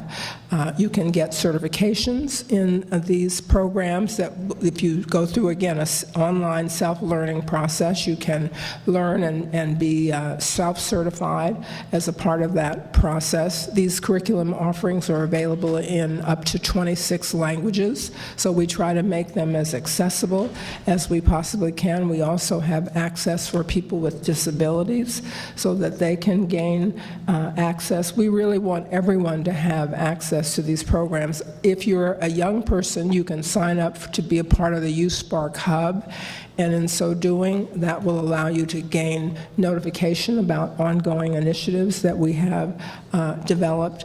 We work, by the way, in partnership with other nonprofit organizations and with educational systems. And so through one of these portals, you might find, with research on our website, what it is that would be most suited to you as a youthful learner with some experience, or as a youth who is who's just getting started and looking for opportunities. So we really, these things are available across the board. But our target, very deliberately, is because we think that's where the future is. And if young people can develop and thrive, then by extension, the entire society will thrive. Thank you. Thank you. And I'm going to stand up after this. Before I continue with the question, I'd like to invite my friend Patrick Shirata to make an important announcement about mission visits. Hi, folks. We have 5 missions that are waiting to meet you. We have ambassadors who are waiting to meet those who are supposed to be going to these missions. They're individuals, so it's not part of delegations. And I know that Syed Kamal from the Bangladesh mission is here, and Bangladesh is one of the missions. What are the missions now? It's Liechtenstein, Bangladesh, Egypt, France, and Slovakia. And those ambassadors are waiting to meet you. So if you have on your list that you are to be in one of those missions, you need to leave now. There are escorts waiting for you outside to take you. Please, check your notes right now, because we've spent a lot of time organizing about 50 missions over these 4 days, including Tuesday, yesterday, and we don't want to upset any of the missions. So again, as soon as you look on your sheet and see that it's you for those missions, please go to the back, go outside, and a guide will be taking you to those missions. Thank you very much. Sorry. Thank you, Patrick. And by the way, this program is recorded, so you can always come back and visit. Exactly. So you're not going to miss out. And there's my friend from Bangladesh who's going to help, right? Thank you. And who's going to go to Liechtenstein? Slovakia, etc. Everybody is off? Please make sure you go. Yes. So thank you. Okay, so who does? How about that young lady? Hi, I'm Ji-young Lee from South Korea, and thank you for your speech. It was a great speech. You told us to frame and shape your journey in order to make your future. I also think that is a great aspect, important aspect for all youth around the world, for us. But I was curious about the program. There are lots of programs that help and ensure the youth to make their path, to decide what they're going to do in the future.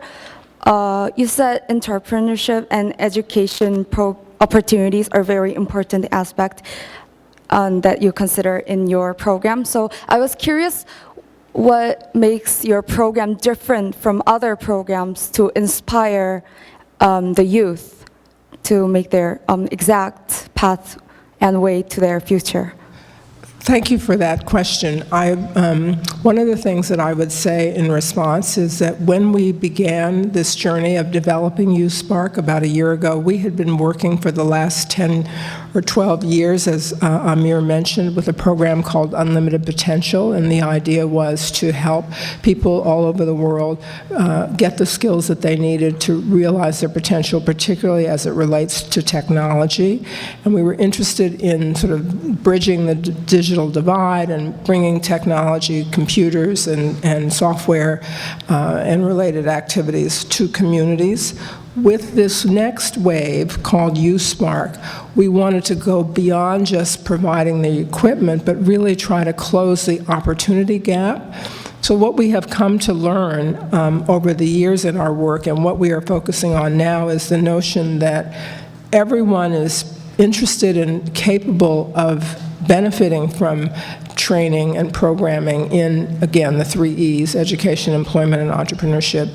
What is missing is the opportunity to gain access and to really have a chance to take the tools that are already out there that have been developed at high expense and, quite thoroughly and professionally. But if people don't know about them and if they're not taking advantage of them, then they're not moving forward. So what we think we've tried to do, what is behind the whole YouthSpark initiative, was to take all the myriad activities across the company in every division that we thought could be beneficial to young people and aggregate them in one single place so that you could find them quickly and easily and could be directed to whatever was appropriate for you. As a part of that, before we announced the program and sort of set the program up and put all of this information out there, we did have these meetings, the global meetings that I mentioned in Seattle and Cairo and Beijing and so on, in about 12 locations. And we invited young people to come to our sessions and tell us what they thought they needed and what they thought they could benefit from that Microsoft had to offer. And we were very positively surprised and stunned by the response that we had to that invitation. In Cairo, for example, I think the second meeting was in Cairo. It would have been about last April of 2012. We invited some 125 young people to come, and you'll remember what was happening in the Middle East in the Arab Spring last year. I think 400 people showed up on the day that we had a set up for a meeting for 125 young people, because they were so eager to participate in that conversation, to both learn about what we had to offer and also to tell us what we should be offering. And so we somehow, made way for that number of people that showed up that day and had a real dialogue with these young people about what they needed. And one of the things that we heard, not only in Cairo, but in all of the meetings, was that it was the first time for many that anybody had asked the young people themselves what it is that they wanted and what they needed. And so we hope that what we're putting together, what we've built, and what we will continue to develop will reflect that dialogue and actual needs. We're in the second year of what we've called a 3-year initiative. We've made a 3-year financial commitment to YouthSpark. We think it takes at least that long to learn what are the best practices, what works, what doesn't, how can we distribute and implement it. And so we're taking our cues from young people, as well as taking the information and the expertise that a company like Microsoft has internally, and making that available in the ways that will be useful.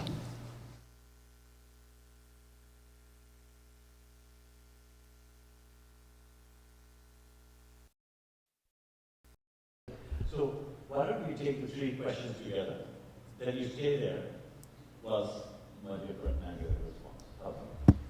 So I will start with you. Hello.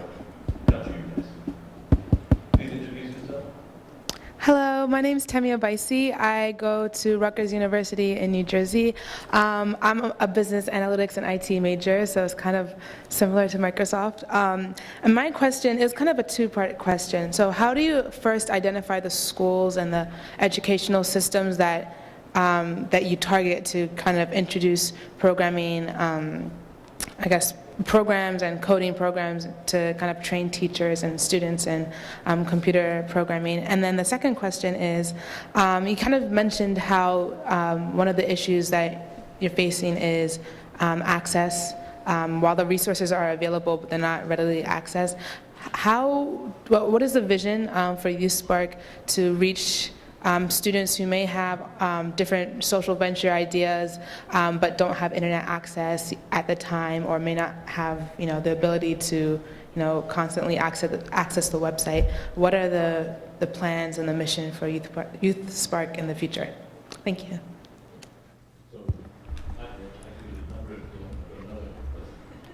Okay, thank you. I'm Ivan from the Republic of Liberia, West Africa. I was so much inspired by the presentation. I want to say a very big thank you for that presentation. My question is, in your presentation, you made mention about the creation of 600 jobs. And are you going to target Africa in the creation of these 600 jobs? And what are those challenges that you face in the creation of these jobs? Thank you. Thank you. It was a very good presentation. Now, one of the other questioners actually mentioned, she talked about how some people don't have internet access. And my question sort of follows on that. But my question is, there are still a lot of people around the world that don't have access to, like, not even internet computers at all. So is Microsoft participating in ventures that support really, really low-cost computers like Raspberry Pi, for example, to help foster a new generation of entrepreneurs to try to level the playing field across many different countries? Thank you. I guess I'm the last one.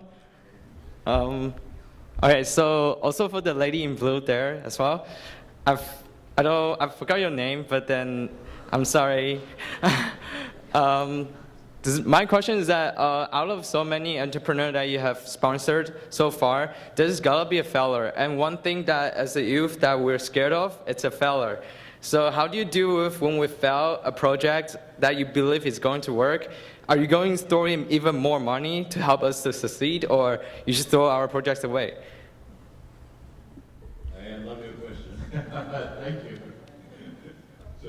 Let me try to take the three questions. The first one I think to restate was how do we identify the schools and the partners that we work with? And we do this through a combination of things. Our goal with the program is to help programs that are working, best practices, ideas that work. We're interested in taking those ideas and amplifying them and scaling them and helping them to be successful. So if there's a good idea in Ohio or in New York, we want to make it available all over the country, or if appropriate, all over the world, and help those programs to diffuse, to go to other parts of the world, other parts of the country, excuse me, and to be sustainable. So some of it is self-identification. In the case of the TEALS program that I mentioned, the technology, education, and literacy in the schools, we're going to be opening in New York City right here where we are located in 10 or 11 schools in September. That came about. The mayor of the city of New York read about the program in the New York Times last winter, and he called up Microsoft and said, we need to do this in our schools. Our young people need to have these skills in New York. Can you come to the program? And he opened the door for us to work collaboratively with the Department of Education, and there we are. The of internet access and website access and the inequity and the discrepancy as you move even from community to community within a city like New York, or if you move from continent to continent, there may be limited accessibility. Not only do we, do we work programmatically, but we're also focused on policy engagement, and some of these issues have to be addressed at a governmental level in terms of the policy and the resources that are being deployed to make access available. So we work in Washington, D.C. with policymakers there to make the case for you can't have 21st century education. You can't meet the needs of a 21st century world unless you have the right tools in the schools and the classrooms. This is an ongoing issue.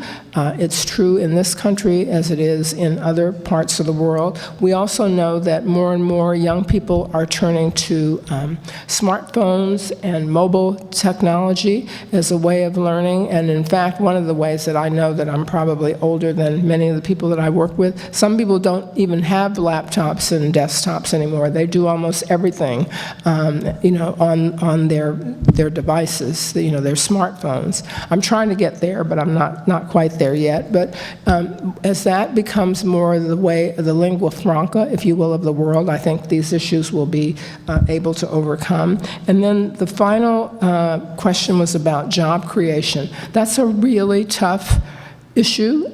Anybody who's in this business, anybody who's working with youth will tell you that creating jobs is a very, very difficult matter. We do all of our work in partnership with other nonprofit, community-based organizations. So we are not trying to directly create jobs, but what we are trying to do is provide access to the skills, give young people the tools that will empower them to be creative, to be prepared, to have the right skills for the right opportunities in their communities, and to keep evangelizing, educating, and raising awareness about what those right skills are, where to go and get them, to help people get them, and then put them in a position to either become entrepreneurs or employees because they have the right set of skills. As I said, there are jobs out there. But if young people do not have the right skill set, then they're going to be unsuccessful and communities are not going to thrive. And our whole program is really about strengthening communities. Thank you.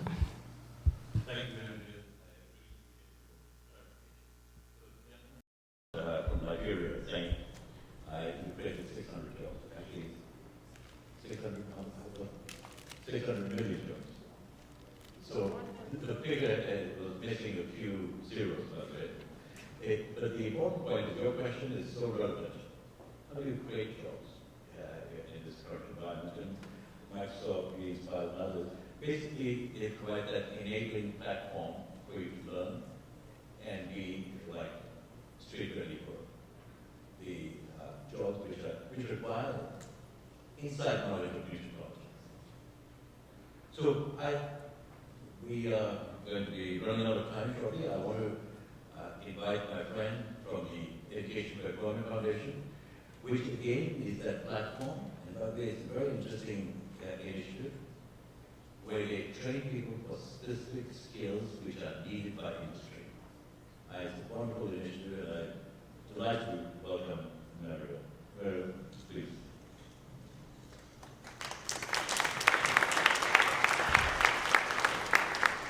Thank you.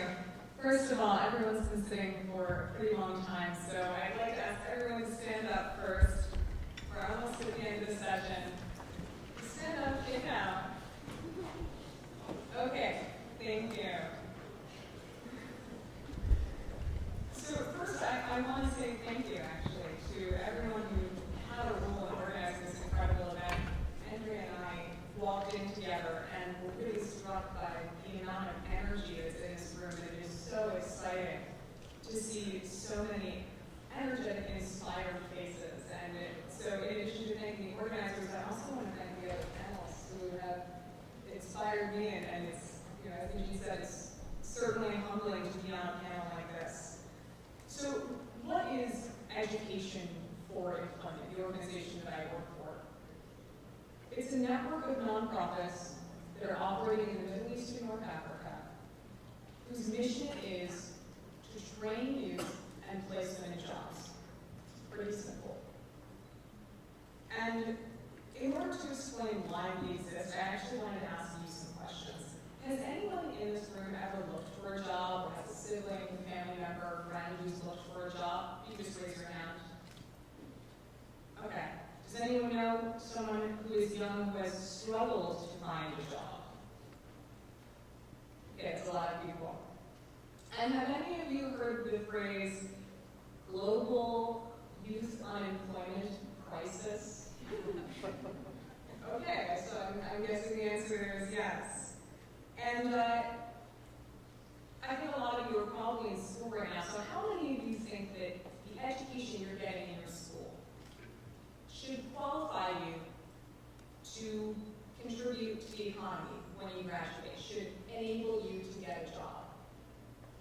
people think that that's one of the reasons why we get educated.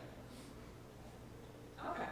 And how many of you have maybe heard that your education might not prepare you to get a job? Okay. So that's why Education for Employment exists. We are operating in the Middle East and North Africa because it's the region of the world where the problems you all just raised your hands about are probably the most acute of anywhere else in the world. We have the largest youth population, and 1 in 4 young people are not employed. And to take a look at it on a country level, that means that in a country like Tunisia, it takes over 29 months for young people to find a job on average. And in Morocco, if you've been to university, if you have a college degree, you are 5 times more likely to be unemployed than someone who doesn't have a degree. And there are also gender difficulties as well, and gender challenges. So in Egypt, for example, only 24% of women participate in the workforce. So that's really the reason why we focus our work supporting young people entering the workforce in the Middle East and North Africa. So why is it like this? What are the factors that create the situation in the Middle East and North Africa where you do have 1 out of 4 young people who are unemployed? First, we point to a skills gap. I think we've heard a lot about the absence of really important technical skills that employers need. And it's not just technical skills, it's not just computer skills, professional skills that maybe aren't technically specific, but they can really help you to achieve at any job. So it's, what you might say to your boss, what you don't say to your boss, what you wear to work. Do you know what WASTA is? Are you familiar with it? Okay. WASTA is the idea of connections. So to get the job that you want, you need to know someone. Your mother, your father, your uncle, your aunt needs to know someone or has a friend who can help to connect you to the job that you want. And if you have parents or family members, friends who are influential, that's great because there's a good chance that you'll end up with a position that you're looking for. WASTA, or these types of connections, they're similar to what Andrea talked about. She talked about the opportunity gap. Young people experiencing this gap between their school and their employment, and it's not just skills training that will fill it. They need more. They need a leg up or a foot in the door to get to their employment. So where does EFE, or Education for Employment, fit into this equation? To tell you a little bit about that, I thought I'd bring you to the story that Amir actually mentioned, and that's the story of the founder of Education for Employment. It's a man by the name of Ron Bruder. And in the early 2000s, he had been phenomenally successful in business. He was a serial entrepreneur and was incredibly creative, a great problem solver. And so he had made a significant amount of money opening a number of businesses. But he realized that there was more that he could do. He had a lot of expertise and a lot of great ideas and had spent a lot of his life making a lot of money. And he realized there were social problems and social issues that could really benefit from having his specific type of thought and his ability to generate new creative solutions. And so the problem that he decided to address with his work was youth opportunity in the Middle East and North Africa. And he spent a couple of years, not weeks, not months, but years, understanding the situation. So he flew back and forth from the United States. He's originally from New York City, by the way, from Brooklyn.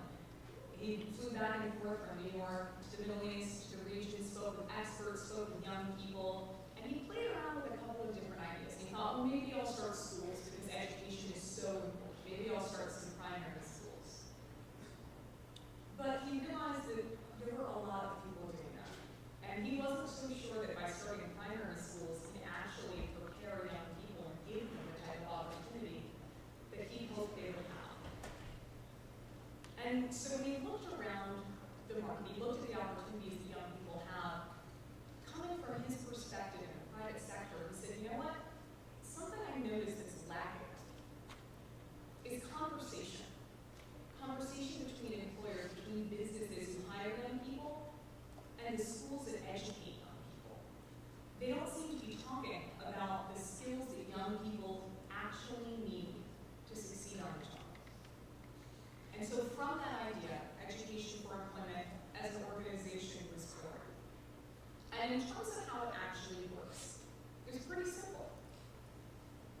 The first thing that we do in any country where we operate is we start talking to employers. We need to find out the skills that they need. And it might sound sort of silly, it should be pretty logical, right? That of course, if you're training young people to enter the workforce, you should understand what skills they need. But those conversations between employers and education institutions, they just weren't happening. And so the first thing we do is we understand the demand. We understand what employers want from the young people they train, or from the young people they hire. And then we turn to really world-class corporations or education institutions that have great curricula in the specific skills areas that employers need or that they're demanding. And we ask them to contribute to our developing great curricula that are localized. That means it's relevant for someone in Morocco, or for someone in Yemen, or for someone in Egypt. And in fact, Microsoft has been really crucial to our work doing this in Tunisia. We're able to work with these partners who bring world-class curricula, and we just modify it to put it into the local context. From there, we reach out to young people who really don't have another option. The young people who we work with are not the people who have family members who can help them get jobs. These are young people who don't even get a job interview, because when an employer or potential employer sees where they're from, what neighborhood they're from, they say, oh no, we don't hire people like that. We don't want people like that working for our company. And so we look for those young people. We look for people who are ambitious and who really want to learn and want to succeed, but who don't have the opportunity. And from there we train them. And it's everything from welding to heating and ventilation systems, to IT, to teaching, to customer service and sales. So it's really whatever the local market needs. And a really crucial part of what we do is that after we train these young people, we try to place them in jobs. And it takes a lot of effort, but we found that that's actually the most important part of our model. For young people, a lot of the ones we work with don't have much faith in the system. They have diplomas, and the diploma from their university or from a secondary school isn't doing them much good. You know, they've been unemployed for 2 years or 4 years or 6 years.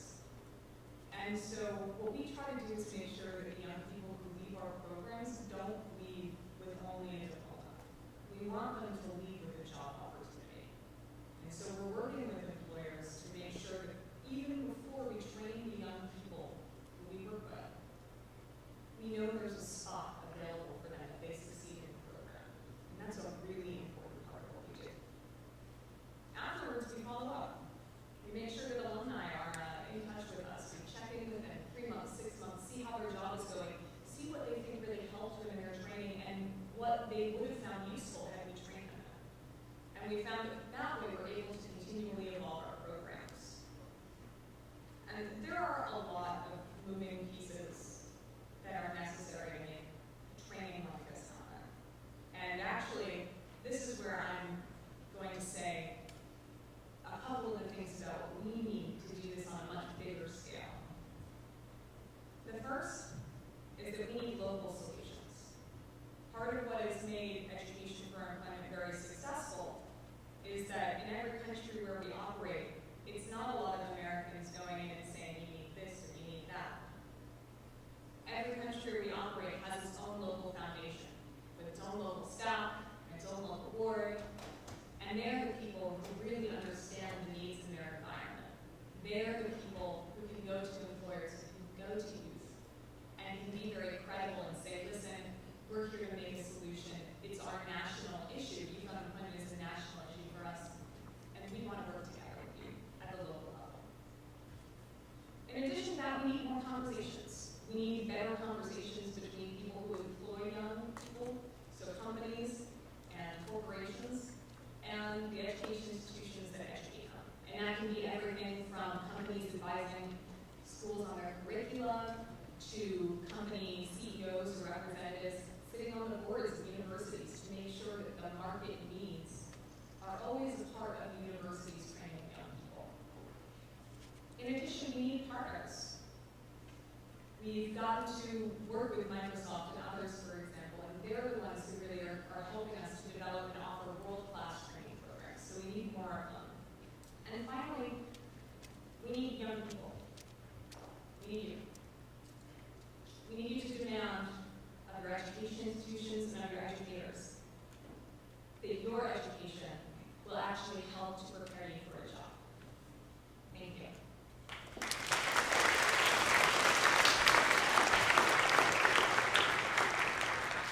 Thank you very much. So, what is a simple model and how successful it has been in just 10 years? A little over 10 years. By the way, if you did a search on the Times 100 most influential people for 2011, you will find Robert Rivera there, my friend. So, questions? I know we're a little bit tight for time, but I want to take questions and we can still continue our conversation. Please. Please announce yourself. The green light means you have to go back to the mic. All right, thank you. My question is, I'm really attracted with the point you're saying about education for employment. And today we're seeing that the unemployment rate is increasingly, and seems like very challenging for us. And what is your view about skills versus qualifications nowadays? Do it. Some part of the world seeing that skills is more important, and some part of the world really looking at qualification is everything. And in the end of the day, things are still became a problem to all of us in the world. So how can you view it in terms of your experience? Thank you very much. That's a really interesting question, and I want to make sure that I fully understand it.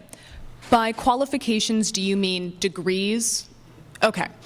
So if the question is, which is more important, having the skills to do a job or having a specific degree that says you have the skills to do the job? I would say the former, and that's our institutional viewpoint. We work with a lot of people who haven't even graduated from high school, who employers would say, no, we need a university graduate to do this job. And we say, really? If we train a person specifically for your organization, and they have all the skills that they need to do the job excellently, is that degree really necessary? And in some cases, the answer may be yes.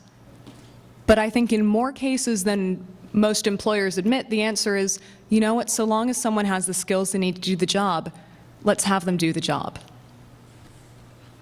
Thank you. You have a question? Yeah, please. Hello, everyone. All protocols duly observed. Thanks for the presentation, ma'am. But I have a little observation. I quite agree with you that the level of unemployment is very high in the Middle East and North Africa compared to other countries. But if you carefully study these other African countries, you realize that even those that seem to be unemployed are underemployed. They do just below their qualifications or capacity just to make ends meet, to meet their basic needs. So is the organization considering expansions to these other African countries, or you're just focusing on those without jobs? Sorry, can you just repeat the last part of your question? Okay, I said, is the organization considering expansion to these other African countries where the level of underemployment is so high? People are working, but they are just doing it just to make ends meet. It's below what it's not what they really want to do.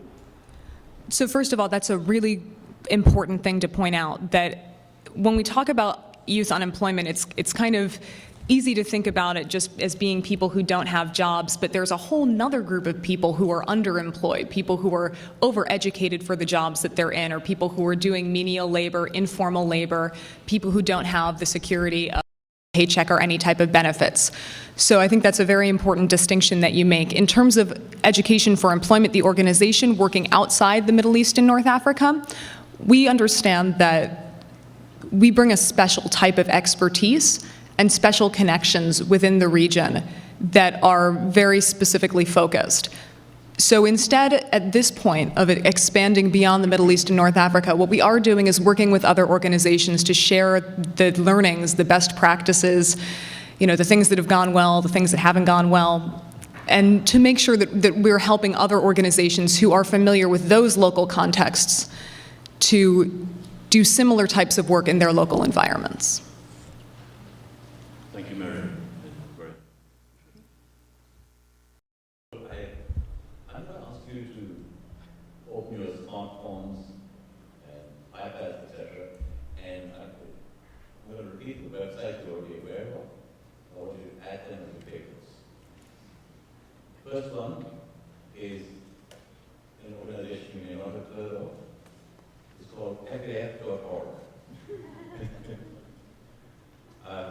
And I want to thank Yin Shu and Patrick for the wonderful work that they're doing. I think we all agree that they're the most inspiring couple I've come across. Thank you.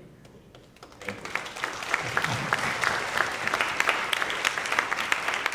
And we have Larissa here, we have Olivia there, and we have Chumon Kao, who's a real expert. He's sitting there quietly monitoring all the technology, and I'm very grateful to you guys for putting up with us. Thank you so much for holding on. Thank you. So, you know about Be Inspired, which you heard, which I think you should definitely visit. You should visit Youth Spark. Even if you go out to Microsoft.com, you just search on Youth Spark, it's the first thing that comes up. And then actually when you visit their site on corporate responsibility, you programs such as Team, etc. And then Networks for Change, I think it's a great initiative. We're waiting for that long, which is going to be very interesting and exciting. And the other one, one called also through that website, EFE.org.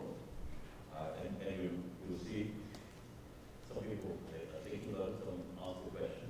That is indeed a model for application, where you can take it to different parts of the world and go to the employers and say, what are you missing next? What kind of expertise do you need? We train those people so that we match. So it's really good. These are all kind of match.coms of different varieties. I also want you to visit a site called partnerships.org, which is the Global Partnerships Forum we run. And what I want you to do is when you look at it, you go down on Facebook and press like. You know what you do? And then we go on to this conversation about how to build new forms of partnerships and alliances. So, thank you so much for being with us. And you have an exciting 3 days, 2.5 days ahead of you. I know tomorrow will be after all wonderful programs that we laid out, and I'm going to be back here on Friday on looking ahead, looking in the future, what we call the post-2015 development agenda. And I want you to meet a dynamic lady who will talk to you, and by the way, the program doesn't tell you much. It says International Telecommunication Week. But actually, she's going to talk to you about inspiring people like yourselves about a very exciting initiative taking place in Costa Rica. ITU, by the way, is the leading UN organization which is focused on what we call the normative function in information and communications technology for the United Nations system. But it also does initiatives on the ground, including they are the founders of the Broadband Commission for Digital Development. You should look at that, broadbandcommission.org. Very exciting. We talk about internet access. That's the commission which focuses on providing high-speed access. What you guys can do here, if you need to get internet access, in developing countries, it's immensely lacking. We stand at a remarkable. That those countries have fast internet access. So I'm delighted to introduce my friend Doreen Morgan, who is the Director of Strategy for the International Telecommunication Union, and who will share with you something really exciting coming up. Welcome, Doreen.